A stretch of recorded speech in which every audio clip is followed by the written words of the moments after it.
Formal nang itinurn over sa lokal na pamahalaan ng Samal Island, Davao del Norte ang bagong bukas na rehabilitation center. Pinangunahan ni Pangulong Rodrigo Duterte ang turnover ceremony sa rehab facility na ipinagkaloob ng Federation of Filipino-Chinese Chamber of Commerce and Industry. Ito ang kauna-unahang gusali na naitayo sa 15 ipinangako ng grupo. Sinimulang itayo ang pasilidad na nagkakahalaga ng 500,000 pesos noong November 2015 at natapos noong Nobyembre ng nakaraang taon. Mula nang maupo sa pwesto si Pangulong Duterte, halos 200 ng drug dependents na Samaleños ang naitatalang sumuko sa mga otoridad at nangakong magbabagong buhay.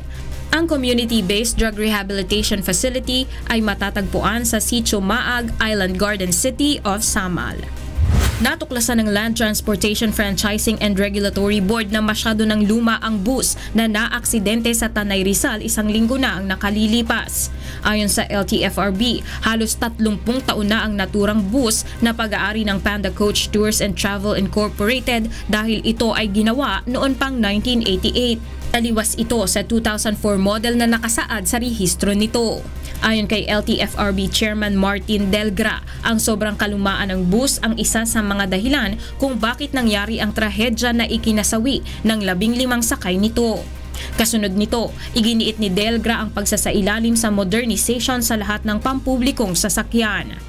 Binigyan ng retirement honor ng Calabarzon Police si Police Chief Superintendent Balfrey Tabian sa Camp Vicente Lim sa Laguna noong Biyernes ng hapon.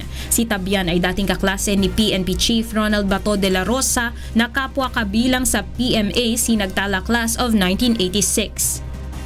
It is time for me to take a bow, but to those who will remain in the service, it is still show time and the show must go on. Thank you for the memories.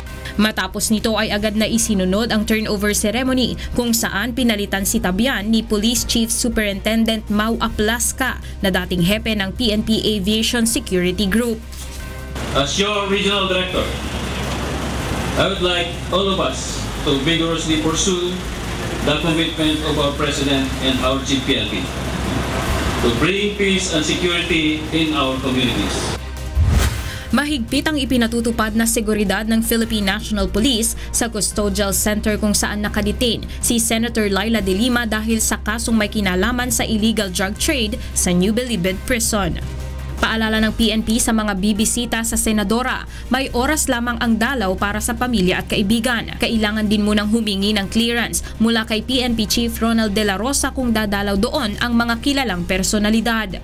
Ito ay dahil tanging ang abogado lamang umano ni De Lima ang maaaring pumunta anumang oras. Tiniyak naman ng PNP na hindi sila magkukulang ng mga tauhan na magbabantay sa loob at labas ng custodial center. We will make sure that she's safe and secure while in our custody. Balita naman sa labas ng bansa, 4 ang nasawi sa pag-atake ng mga militante sa South Kashmir. Ayon sa inisyal na ulat, galing ang Army at Police Party sa isang bayan sa Shopian District ng Tambangan ang mga ito. 4 na iba pang pulis ang sugatan sa halos 1 oras na palitan ng putok ng magkabilang panig. 3 sundalo at 1 sibilyan naman ang nasawi sa insidente. Ayon sa mga anak ng biktima, matapos ang putukan ay pinuntahan nila ang kanilang ina na natutulog sa kwarto nito sa itaas ng bahay nang maganap ang insidente. Dito na nila nakitang wala itong buhay dahil sa tinamong pinsala.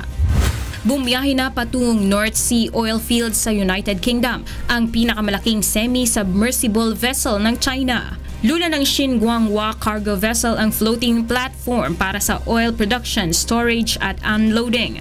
Ang naturang platform na Hope No. 6 ay hugis cylinder at kayang umikot sa lahat ng direksyon upang maiwasan ang pagkasira sanhi ng malalakas na alon.